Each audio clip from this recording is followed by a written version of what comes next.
Hey everyone, Kyle Mike here from MLive.com. Joined by Justin Rogers. Talked to Sheldon White this week. Justin, for the first time since he took over as interim general manager of the Lions, replacing Martin Mayhew. Very different style, I thought. Not sure about substance, but certainly the style was different when we talked to him. Mayhew is more of a composed, introverted guy, I would say, on the podium. Away from the podium, he's a lot different. But yeah, with us, he's very calculative in whatever he says. And White shot more from the cuff. He spoke emotionally, spoke a lot about being ready for the job and how he's going to approach it. What was your big takeaway from our first 30 minutes or so with Sheldon White? A lot of energy. Some of it nervous, but I think just at the beginning, particularly, yeah, like a natural energy to him. I think White's a smart guy. I think you look at his history, he's got a nice track record of moves.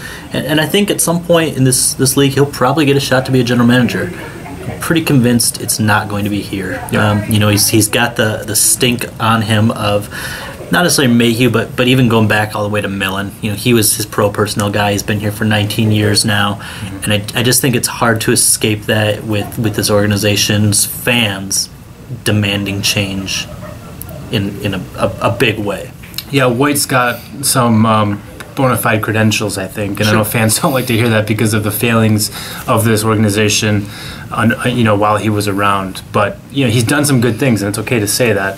He found Rasheed Mathis, and that was a pretty good signing for a couple of years there. Got him off the scrap heap in 2013 during training camp and turned into the Lions' best cornerback for 2 years for nothing, really. Kind of alleviated some problems that could have happened with Chris Houston. Found a bunch of other guys. George Johnson turned him in from the scrap heap into 6 sacks last year.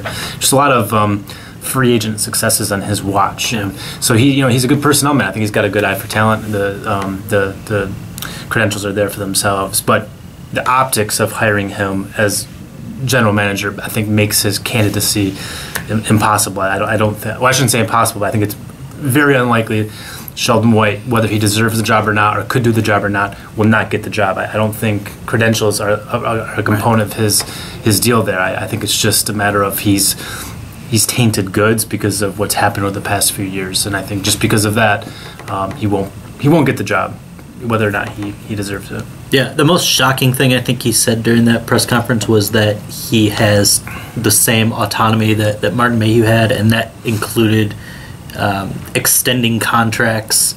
And it just struck me as, one, I don't think it's likely. I don't see anybody extending Haloti Ngata at this stage, or even Matthew Stafford. Like, that's a big, grand thing for a general manager to do, but the fact that it's on his plate, that it's available option to him, just struck me as very odd. That's not something I would want an interim GM to have control of. I mean, he said he has the full powers of Mayhew, but then he also said he's running some decisions up the flagpole, including, for instance, claiming a practice squad player or whatever it was. And if he has to run those kind of moves, if he has to run C.J. Wilson by Martha Ford, I don't think he's going to be extending Haloti Ngata to a 3-year deal or anything like that, at least not anytime soon. It could happen, I guess, but I just see it as unlikely. I think they're probably in wait-and-see mode at this point on most fronts, unless something bizarre or pressing comes on their table. But no, I liked a lot of what I heard from Sheldon yesterday. Sure. I thought he handled himself real well, really acquitted himself well, and I think what he was trying to say about how he's approaching the job was interesting, which is I'm not focused on long term or my job security or whatever. I'm literally just focused on today, doing the best job I can do today. Tomorrow's tomorrow. There's a lot of cliche things, but it's also what you want to hear.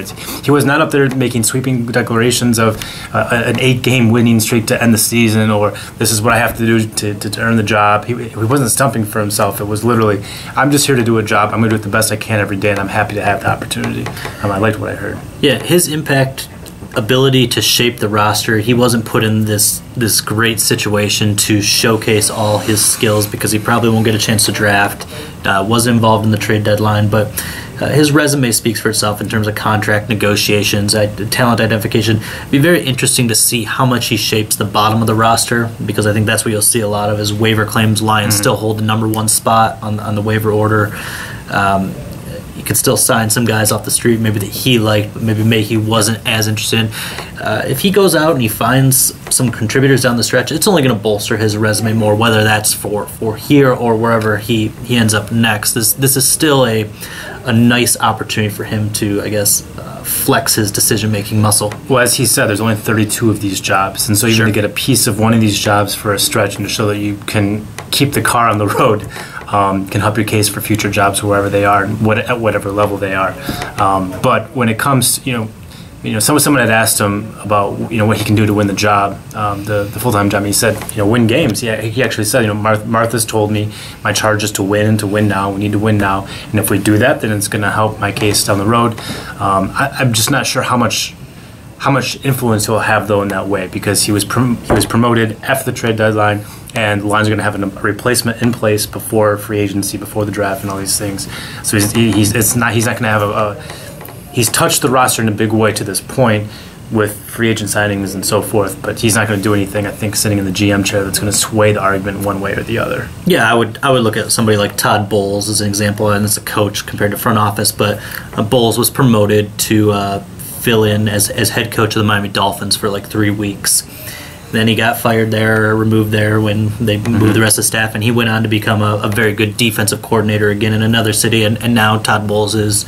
It took him a few more years, but he's a head coach and he's doing really well with the Jets. So, White will probably get another pro personnel job somewhere around the league. His responsibilities are very diverse. He's learning even more in this situation, and. Like I said, I think he's got the credentials. Assuming he continues on his trajectory, I think he'll get a general manager shot somewhere someday. Yeah, he's regarded highly throughout the league. He has been for a year or two now. At least my time on this beat since 2013, I've heard a lot of good things about him. Eagles interviewed him last year. Right.